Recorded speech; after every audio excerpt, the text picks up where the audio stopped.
Notre film commence avec un petit garçon nommé Harold. Maintenant il n'est qu'un dessin dans un livre, pas un vrai enfant. Harold a un stylo magique, et quand il dessine avec, les dessins deviennent réalité.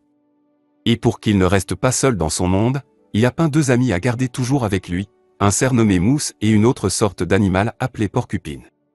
Quand Harold était petit, il ne savait pas bien utiliser ce crayon et a rencontré beaucoup de problèmes. Mais avec le temps, il a appris à s'en servir correctement. Les jours et les années ont passé, et Harold a grandi pour devenir un jeune homme. Il avait toujours l'impression que quelqu'un lui parlait, mais il ignorait qui c'était et à quoi cette personne ressemblait. Quand il a grandi, il a découvert comment communiquer avec cette voix et lui a posé une question directe, « Qui es-tu, toi qui me parles ?» À ce moment-là, la voix lui a répondu, c'était l'auteur du livre dans lequel Harold existait. Harold a demandé à le voir, mais l'auteur lui a expliqué que c'était impossible, car il vivait dans le monde réel, tandis qu'Harold n'était qu'un personnage de dessin animé. Un jour, Harold a préparé une série de questions à poser à l'auteur. Mais lorsqu'il a tenté de le contacter, l'auteur ne répondait plus, ce qui a plongé Harold dans le doute. Désireux de voir le monde dans lequel vivait l'auteur, il a utilisé son crayon magique pour réaliser son rêve et a dessiné une porte avec l'inscription « Monde réel ». En l'ouvrant, il a découvert qu'elle menait bel et bien au monde réel. Harold a fait ses adieux à ses amis, leur disant qu'il partait à la recherche de l'auteur et qu'il reviendrait plus tard. Puis il est sorti dans le monde réel, au milieu d'un jardin rempli de gens. Une fois dans ce nouveau monde, il s'est retrouvé dans un corps humain, et non plus sous forme de dessin. Harold était ravi de découvrir ce monde pour la première fois et pensait que tout serait facile. Il s'est mis à chercher l'auteur. En voyant un homme sur son chemin, il s'est approché et lui a demandé « Êtes-vous l'auteur ?» Mais l'homme, surpris par son comportement, l'a ignoré, le prenant pour un fou. Pendant ce temps, ses amis animaux essayaient de le rattraper. Mousse avait peur, car il ne savait pas ce qu'il attendait de l'autre côté, contrairement à Porcupine, qui était très enthousiaste à l'idée d'y aller. Elle a forcé Mousse à sortir dans le monde réel à sa manière, mais en tombant, elle a refermé la porte derrière elle. Une fois dans le monde réel, Mousse s'est retrouvé dans un corps humain, ce qui l'a laissé perplexe et émerveillé par son apparence. Il est ensuite parti à la recherche de son ami Harold, qui avait changé de vêtements pour mieux s'intégrer dans son nouvel environnement. Soudain, Mousse a retrouvé Harold, mais celui-ci ne l'a pas reconnu, car il le connaissait sous forme de cerf et non d'humain. Cependant, Mousse lui a assuré qu'il était bien son ami, et Harold a été fou de joie d'avoir enfin un compagnon dans ce monde étrange. Quant à Barky, elle faisait de son mieux pour rouvrir la porte et rejoindre ses amis. Après de nombreuses tentatives, elle a réussi à sortir et s'est retrouvée dans le même parc que les 2 autres. Elle aussi était devenue une véritable humaine. Tous 3 avaient maintenant une apparence humaine, car dans le livre ils étaient des animaux qui parlent, et pour que cela reste logique dans le monde réel, ils devaient prendre forme humaine. Porcupine commença à chercher ses amis, qui s'étaient éloignés parce qu'ils étaient partis à la recherche de l'auteur. Mousse informa Harold que l'auteur pouvait être très loin, alors Harold utilisa son stylo et dessina une bicyclette qui devint réelle. Ils montèrent dessus et partirent. En chemin, une femme nommée Terry conduisait sa voiture tout en parlant à son patron au téléphone, expliquant pourquoi elle était en retard au travail. À l'arrière de la voiture, son fils Lilac, un enfant introverti, parlait avec un ami imaginaire qu'il s'était créé faute de savoir interagir avec les autres. Le téléphone de Terry lui échappa des mains. Lorsqu'elle se pencha pour le ramasser, elle dévia et heurta Harold, le faisant tomber à terre. Paniquée, en courant pour voir ce qui s'était passé. Elle les trouva indemnes et leur présenta ses excuses, mais elle a dit qu'elle avait eu l'impression d'avoir heurté un cerf devant elle. Mousse répondit, « Ce n'est que moi, le choc m'a juste fait revenir à ma forme naturelle. » Mais elle n'a pas prêté attention à ce qu'ils disaient car cela n'avait pas de sens. Elle leur proposa de les emmener où ils voulaient, mais sa voiture était endommagée. Elle essaya d'appeler son assurance pour obtenir de l'aide. Harold comprit ce dont elle avait besoin et dessina une roue avec son crayon, qui devint réelle. Il la fixa à la voiture sans qu'elle ne remarque rien, mais Lilac, lui, avait tout vu. Émerveillé, il descendit et se mit à parler et à rire avec Harold. Pour Terry, c'était un miracle, car son fils n'interagissait jamais avec les gens. Harold remarqua un sifflet autour du cou de Lilac et lui demanda ce que c'était. Lilac lui répondit que c'était le collier de Car, son animal de compagnie. À ce moment-là, sa mère a intervenu et leur a dit qu'il n'avait pas d'amis, c'est pourquoi il pensait avoir des amis dans son imagination, et elle leur a demandé de ne pas prendre ses paroles au sérieux. Cela réjouissait Harold car il était aussi un personnage fictif des dessins animés. Ils montèrent dans la voiture avec Terry et Lilac, sans savoir où ils allaient exactement, ils savaient seulement qu'ils cherchaient l'auteur. Ils ne connaissaient ni son adresse ni son apparence. Lilac leur dit, « Vous pouvez rester chez nous ce soir. » Sa mère lui répondit qu'il ne pouvait pas faire confiance à des inconnus. Mais Lilac lui rappela ce que son père disait toujours, « Si quelqu'un a besoin d'aide, il faut l'aider. » Elle accepta donc de les emmener chez elle. Arrivée à la maison, elle les installa dans le cellier, leur disant qu'ils y passeraient la nuit. Pour Harold, c'était la première fois qu'il entrait dans une vraie maison, et il trouva que le débarras était très grand. En explorant les lieux, il tomba sur un livre contenant une partition musicale, et lui demanda ce que c'était. Elle répondit qu'elle jouait du piano autrefois, mais qu'après la mort de son mari, elle avait dû se mettre à travailler pour subvenir aux besoins de son fils Lilac. Elle parla aussi de la maladie de son fils, expliquant qu'il souffrait d'introversion et qu'il ne savait pas comment parler aux gens. Puis elle les laissa se reposer. Moose s'endormit debout, ce qui était normal pour un animal, tandis que Harold resta près de la fenêtre. Remarquant que Lilac était encore éveillé, il l'appela pour discuter. Ils s'assirent dans le salon, et Lilac demanda à Harold comment il avait dessiné cette roue et l'avait rendue réelle. Harold lui avoua que même le vélo sur lequel ils étaient arrivés avait été dessiné par lui, et lui montra son crayon magique. Il lui dit, « Je peux dessiner n'importe quoi, et cela devient réel. » Pour le lui prouver, il dessina un papillon, qui prit vie et s'envola. Lilac, stupéfait, dit qu'il voulait essayer aussi. Harold lui donna le stylo, et il dessina une araignée volante qui devint réelle, vola et mangea le papillon. Au même moment, leur amie Porcupine était toujours à leur recherche. Sur le chemin, elle aperçut une villa avec un jardin rempli de fleurs violettes. Lorsqu'elle la vit, elle sauta et entra, pensant qu'Harold s'y trouvait, car le stylo magique avait une encre violette, et tout ce qu'il dessinait apparaissait en violet. Lorsqu'elle entra dans la villa, elle chercha mais ne trouva personne. Pendant qu'elle fouillait les lieux, elle aperçut de la nourriture et, comme elle avait faim, elle entra pour manger. À ce moment-là, une voix lui a parlé à travers un haut-parleur, lui disant que les caméras avaient repéré et que la police arrivait. La pauvre fille a pris peur et s'est enfuie, poursuivie par les agents qui pensaient qu'elle était une voleuse. Le lendemain matin, lorsque Terry se réveilla, elle trouva une araignée planant au-dessus de son visage, et elle a paniqué. En descendant, elle trouva la cuisine remplie de gâteaux, mais son fils n'était pas à la maison. En sortant, elle le découvrit dans le jardin avec Harold. Elle leur demanda des explications sur ces gâteaux, et Lilac lui répondit que c'était Harold qui les avait préparés, et qu'il avait même repeint la façade de la maison en violet. Terry, très étonné, se demanda comment tout cela avait pu arriver. C'est alors que son fils lui dit, c'est grâce au crayon magique. Elle prit Harold à part et lui dit, je supporte déjà les imaginations de mon fils, ne me force pas à supporter les tiennes avec ce crayon magique qui n'a aucun sens. Harold essaya de lui expliquer que ce n'était pas une illusion, que c'était réel, mais elle refusa de le croire et lui dit qu'il ferait mieux d'aller chercher l'auteur. Puis elle rappela à son fils qu'il devait aller à l'école, car il était en retard. Avant de quitter la maison, Harold divisa son crayon en deux et donna la moitié à Lilac.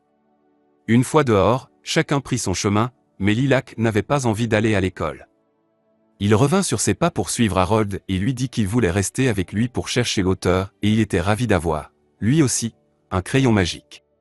Ils ont marché ensemble, joyeux, et Harold a dessiné des glaces pour qu'ils en profitent. En chemin, ils ont vu un vieil homme sortir de chez lui, et ils ont cru que c'était l'écrivain qu'ils cherchaient. Harold courut vers lui, ce qui effraya le vieil homme, et quand il s'approcha de lui, l'homme le laissa tomber au sol. Lilac est intervenu en disant, « Désolé monsieur, il cherche son père, c'est pour ça qu'il est un peu stressé. » L'homme leur répondit, « Dans ce cas, allez à la bibliothèque, vous y trouverez peut-être ce que vous cherchez. » L'idée leur plut, et Harold dessina des luges pour qu'ils puissent s'y rendre rapidement. Quand ils sont arrivés, il y avait une personne travaillant appelée Carrie, qui est également écrivain. Il était dans le hall en train de lire son roman aux gens, mais ils étaient peu nombreux, et personne ne l'écoutait, mais cela ne l'a pas empêché de lire. Lilac est allé le voir et l'a présenté à Harold et à Moose. Pour votre information, cet homme aimait la mère de Lilac et voulait l'épouser, mais elle l'a toujours rejeté. Bien que son fils soit venu lui demander de l'aide, Kerry ne voulait pas l'aider car il avait peur qu'Harold souhaite demander Terry en mariage. Mais Moose connaissait son point faible, Alors il lui a dit, « Si tu ne m'aides pas, ma mère s'inquiétera pour toi, surtout qu'elle te remercie toujours et dit que Kerry est érudit et sait beaucoup de choses. » En entendant cela, il a accepté de les aider et quand il a connu l'histoire du stylo magique et de l'écrivain qu'il recherchait, Kerry a voulu rechercher en ligne l'écrivain, mais il n'avait pas son nom ou suffisamment d'informations pour le trouver. C'est alors qu'Harold a eu l'idée de dire, pourquoi ne pas laisser le vieux écrivain nous chercher? Kerry a dit, même lui ne pourra pas vous atteindre à moins que vous ne publiez votre numéro sur Internet ou que vous l'écriviez dans le ciel et que l'écrivain le voie et vous appelle. À cet instant, Harold adora l'idée. Il sortit aussitôt et dessina un avion pour s'élever dans le ciel et écrire le numéro de téléphone. Mais il se rappela qu'il n'avait pas de téléphone. Lilac a alors suggéré, écrivons le numéro de ma mère, et tout cela est sous le regard de Kerry. En effet, ils ont volé en avion et ont écrit le numéro dans le ciel avec la fumée émise par l'avion, ce qui a permis à tout le monde de le voir. Après un moment, le téléphone de Terry a commencé à sonner sans arrêt, car quiconque voyait le numéro l'appelait, pensant que c'était un numéro de rencontre, même certains vieux dans les hôpitaux l'ont appelé. Terry ne comprenait pas comment ces gens avaient obtenu son numéro, mais elle ne leur répondait pas. Ensuite, l'école l'a appelé pour lui dire que son fils n'était pas venu en classe. Bien sûr, les premiers suspects qui lui sont venus à l'esprit étaient Harold et Moose. Elle a donc quitté son travail pour partir à leur recherche, ainsi qu'à celle de son fils. Après les avoir trouvés, elle s'est mise en colère contre eux et leur a dit qu'ils n'avaient pas le droit de s'approcher de son fils. Mais Lilac a protesté en disant, ils n'ont nulle part où aller, et il a tellement supplié qu'il a fini par la convaincre de les laisser rester. Ensuite, ils ont marché ensemble dans la rue, et là, Harold a voulu lui faire une surprise, il a dessiné pour elle un grand et magnifique piano au milieu de la rue et l'a fait s'y asseoir pour jouer. Elle a commencé à jouer, oubliant tout autour d'elle, et tout le monde a apprécié sa musique en se rassemblant autour d'elle. Lorsqu'elle a terminé, elle a réalisé ce qui s'était passé, et c'était la première fois qu'elle ressentait un bonheur aussi profond venant du cœur. Kerry les a rejoints et a profité de l'occasion pour se rapprocher d'elle, lui disant que sa musique était merveilleuse. Ensuite, il a parlé en privé avec Harold et Moose pour que Terry ne sache rien. Il leur a montré un roman en disant, « Vous êtes des personnages dans ce roman. Le vieil homme avec qui vous parliez et que vous êtes allé chercher est l'auteur de ce roman, il s'appelle John. » À ce moment-là, Porcupine les a retrouvés. Ils étaient très heureux de la revoir, mais leur joie a été de courte durée, car la police est arrivée et l'a arrêtée, elle était toujours recherchée. Quand Harold et Moose ont voulu la défendre, ils ont été arrêtés à leur tour et emmenés au poste de police. Là, ils ont emporté tout ce qui était avec eux, y compris le stylo magique. Et maintenant, ils n'avaient aucun moyen de sortir de ce problème. Un peu plus tard, la police a amené un autre criminel et l'a laissé entrer à côté d'eux. Pendant ce temps, Harold a distrait le policier pour sortir et récupérer le stylo magique et est retourné à l'intérieur. Harold a fait une grosse boule de fer et avec elle a brisé le mur et ils s'en sont échappés. Le lendemain, Lilac était à l'école, soudain deux brutes l'assaillirent, lui prirent son sifflet et l'enfermèrent dans une pièce. Ne pouvant en sortir, il se souvint du stylo magique qu'Harold lui avait donné, et il dessina alors l'animal qu'il avait toujours imaginé, un dragon volant. Soudain, les garçons sont revenus pour ouvrir la porte, mais le dragon s'est jeté sur eux et leur a repris le sifflet. Au même moment, Harold et ses amis sont arrivés à l'école, et Lilac est sorti à leur rencontre. Ensuite, Harold est parti à la recherche de l'auteur du roman et a fini par trouver son adresse. Mais quand il a demandé après lui, on lui a appris que l'écrivain était décédé et que sa maison avait été transformée en musée. À cet instant, Terry arriva, ayant découvert que son fils avait quitté l'école grâce au GPS intégré à sa montre. Elle dit encore une fois à Harold que son fils avait fugué à cause de lui, et elle lui demanda de rester loin de lui. Puis elle prit son fils par la main et s'en alla. Harold fut profondément attristé car il ne pourrait pas voir l'écrivain qu'il avait créé, et il fut aussi peiné pour Lilac, que sa mère avait emmené. En une seule seconde, tout ce qu'il avait dessiné avec ce crayon commença à disparaître autour de lui, même ses amis s'effacèrent, tout comme la roue de la voiture de Terry qui disparut. Lorsque Lilac vit qu'elle avait disparu, il dit à ses parents que quelque chose de mal se passait, car la magie de Harold commençait à disparaître du monde réel. Tout à coup, Lilac vit Harold passer avec Carrie dans la voiture, et Maël savait que quelque chose de mauvais lui arriverait. Alors il continua à demander à sa mère de faire quelque chose pour l'aider, mais elle était toujours en colère contre lui. Pendant ce temps, Carrie emmena Harold à la bibliothèque et lui dit avec ruse, « Tu n'as plus besoin de ton crayon, car la personne pour laquelle tu es venu est morte. Déprimé et triste, Harold lui donna le stylo magique. À ce moment-là, Carrie révéla sa vraie nature en utilisant le crayon magique pour enchaîner Harold. Et lorsque Lilac arriva, il l'enchaîna aussi, et détruisit le sol de la salle pour qu'il ne puisse pas s'échapper puis sortit. Après cela, Lilac tenta de remonter le moral de Harold, mais il semblait trop tard, et il n'y avait apparemment aucun moyen de sortir de là. Pourtant, Lilac déclara « Non, il y a un moyen », et il sortit la moitié du crayon magique que Harold lui avait donné. En l'utilisant, ils dessinèrent une montgolfière et s'envolèrent hors de la bibliothèque. Une fois sortis, Harold retrouva peu à peu le moral, et, grâce à cela, tout ce qu'il avait dessiné recommença à réapparaître dans le monde réel. Ils atterrirent sur une place où Carrie se trouvait. Harold s'avança vers lui, et un combat s'engagea entre eux. Bien que ce combat fût un peu ridicule, il était bien réel, chacun dessinait une arme plus grosse que l'autre, comme une corde, une hache, un hélicoptère, un arbre, une pierre et bien d'autres choses. Harold parvint presque à récupérer son stylo magique, mais Carrie le mit dans sa bouche et l'avala. Ici, son corps se transforma en la personne qu'il avait toujours souhaité. Alors il a commencé à attaquer tout le monde et à transformer l'endroit en une terre volcanique.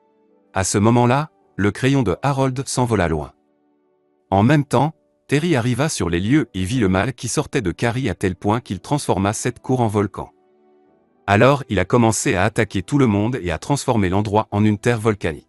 Comme Parky avait un sens de l'odorat puissant, elle continua à chercher le crayon magique jusqu'à ce qu'elle le trouve au sommet du volcan. Elle grimpa, récupéra le stylo et le remit à Harold. Celui-ci dessina alors l'araignée volante créée par Lilac, qui vola juste dans la bouche de Carrie et en ressortit avec le stylo, le rendant ainsi à Harold. Tout rentra dans l'ordre, Carrie retrouva son état normal et fut triste, car il aurait voulu continuer à vivre dans ce personnage et dans les événements qu'il avait écrits dans son roman.